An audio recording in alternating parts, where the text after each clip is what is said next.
Alright guys, currently I'm in Florida. Still been waking up early to read, right around 7:15, 7:30ish. Just kind of going through less Bible verses and less stories and stuff like that, but kind of just trying to see where I am. And yesterday I wrote in my journal just kind of talking about how do I feel about Jesus? How do I feel that he's moving? How do I feel about my prayer? How do I feel about the things I've been asking for? How do I feel about, just overall gratitude, just kind of a rundown, because I think sometimes I just get a little caught up into just reading and trying to understand and trying to apply, but I want to make sure that there's an actual relationship, because sometimes we know what to do and we may do all the right things, but we still never talk to God, and we never hear from God. We never apply the things of God. So I want to make sure that I kind of put the Bible down in a sense, and I kind of remove, trying to analyze and break down and stuff like that. And what am I doing on a daily basis or in my private life or off the camera that is really honoring God? Like, it only means so much if you guys see it all the time. If that's the only perception of Jesus that you guys may see, what about the people that don't know I do all the video or record? Like, what about people that I meet on the street, or somebody who may need prayer or somebody who may need healing that I can't just record all the time?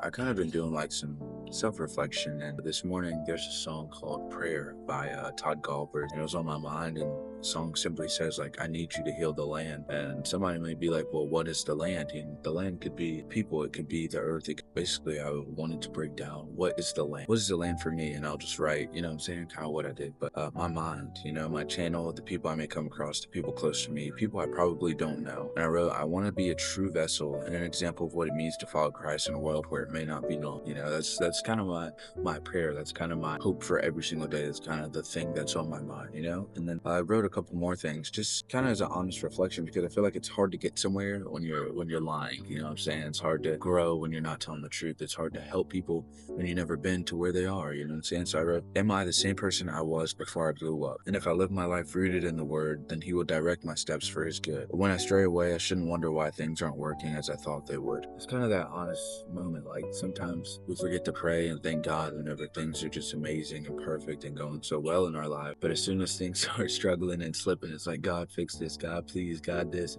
But it's like, man, you forgot about me when things were working. You forgot about me when I had done so much for you and when everything was great, but now you're struggling and now you need help, or you need, a breakthrough right now. You know what I'm saying? So just like making sure that I'm remembering him in everything I do and every place I go, every person I talk to, because like, he may have came through and he may have helped you out so much, but it's kind of like when you're doing something for somebody for so long and they never give you any credit. Like, I don't want to be that way. So that's kind of what I've been reflecting on. Maybe you guys would do the same thing going forward.